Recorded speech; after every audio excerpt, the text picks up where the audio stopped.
Welcome back, Wildcats, to Har-Ber On-Air. I'm Megan Killen. And I'm Trey Rutledge. Har-Ber On-Air is a production made by students for students. This week, we had the opportunity to learn more about Band and Color Guard's award and sit down with another Har-Ber student to see how he's breaking records. We also went out into the halls to see if we can see some of Har-Ber's fashion. But before any of that, here are some important announcements. November is National Scholarship Month. Visit the Counseling Center's scholarship page to learn and apply for scholarships. Har-Ber is collecting canned food to help the needy families. A donation box is located in the lobby. The Shop with a Cop volleyball match is November 14th during advisory in the gym. Tickets are $2 and can be purchased from Coach Lloyd or Officer Ingram during school. This is a great opportunity to support a worthy cause. Bowling will have tryouts November 14th for boys and 15th for girls at the Springdale Bowling Alley. Tryouts start at 4:15. Email Coach Brandon Haney at bhaney@sdale.org for more details. Register for the December ACT by November 17th in order to get an extra free test anytime from January to July of 2024. Seniors, the deadline to order your caps and gowns is December 14th. That day will be here before you know it, so get those orders in. Today is the last day for juniors and seniors to sign up for Northwest Technical Institute's Career Day. Scan the link on the screen. And other sports and activities, this week on Monday and Tuesday, debate will be at Arkansas Student Congress.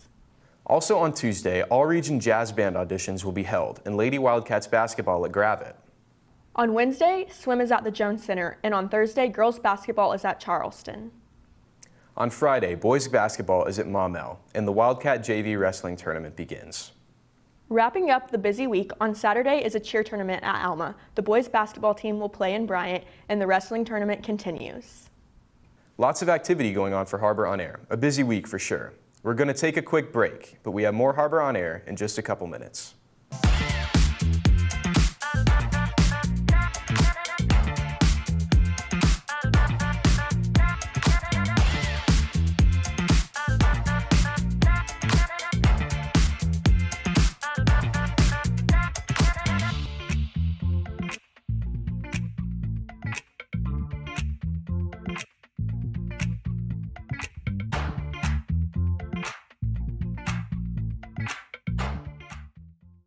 Welcome back to Har-Ber On-Air. This week, we met with members of Har-Ber's Band and Color Guard to find out more about their recent competition season win.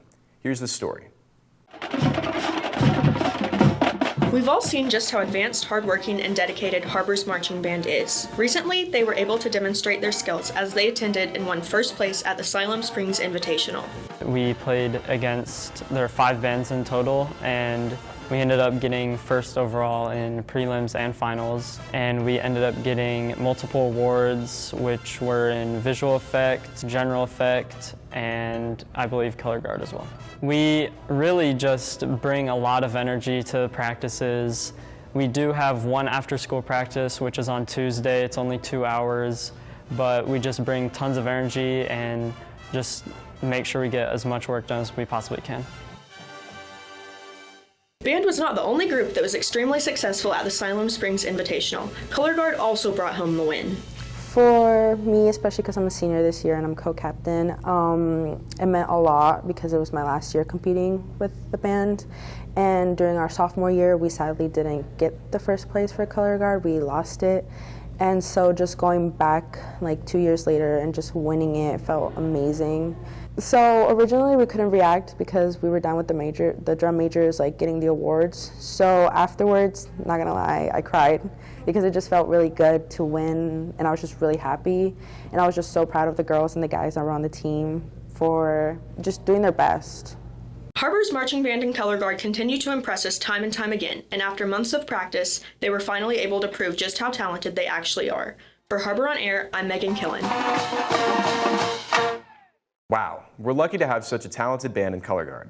Har-Ber is full of students with varying talents. One student in particular has been working towards breaking records. Our Eslyn Lorenich tells the story.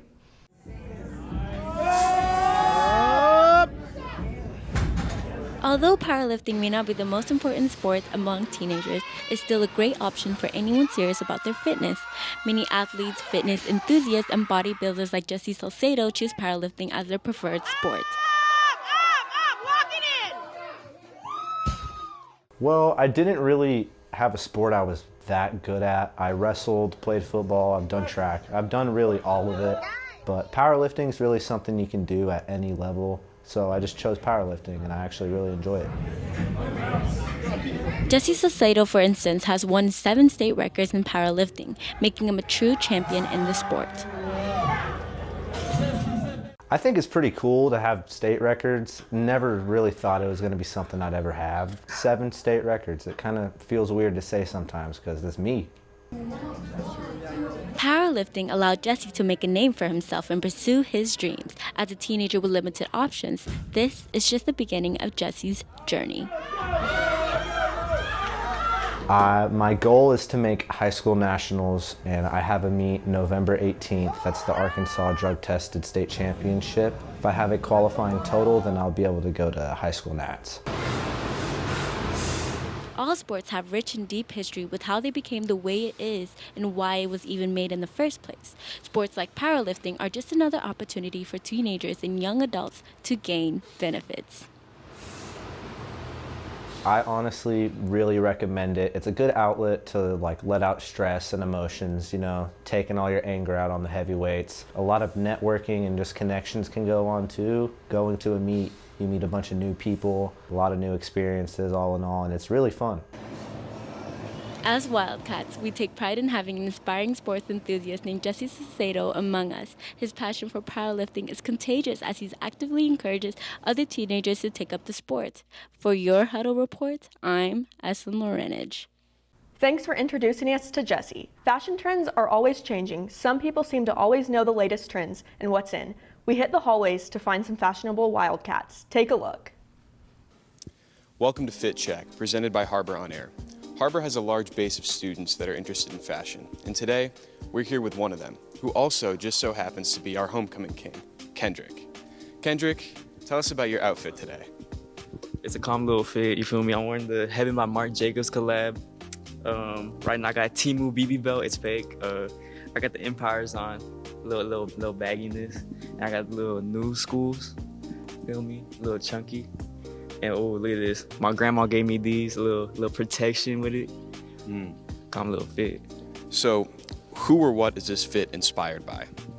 A little bit of Tyler the Creator, a little bit of Drain Gang, a little bit of Echo 2K, a little sassiness in it. You feel me? A little feminine, but sassy man apocalypse. So a lot of musical inspiration. Yes. And how often do you dress like this? Is this an everyday fit for you, or do you like to switch it up, or what? I mean, I like switching it up sometimes. I like wearing all black, little Opium, little Ken Carson. Yeah, mostly that. I like vintage, you feel me? Because it's cheap and it looks good and it looks unique from the people. So you thrift a lot? Yes, I like going to the Benz. I like going to Potter's house. I like going to Goodwill, all them stuff. All right. Well, thank you for coming in today, Kendrick. We were happy to interview you. Thank you. All right. That does it for Fit Check. Hopefully we'll be back next week with another outfit, but you never know. All right. For Har-Ber On-Air, I'm Trey Rutledge. Fit Check. I like that. And I'm not surprised that our homecoming king was our first Fit Check. This past weekend, we had the opportunity to compete in ASB4 State Television and Film Competition in Springfield, Missouri. With over 32 schools and over 300 students, we were able to come home with first place in Edit the Package and second place in 76-Hour Movie Maker. It was a great weekend of learning new things and team building for sure. That's all we have for this week's episode of Har-Ber On-Air. We hope you enjoyed it. If you have a story you would like to see featured, message our Instagram at Har-Ber Wildcat TV or email thamilton@sgill.org. Thanks for watching. I'm Trey Rutledge. And I'm Megan Killen. Have a great week, Wildcats.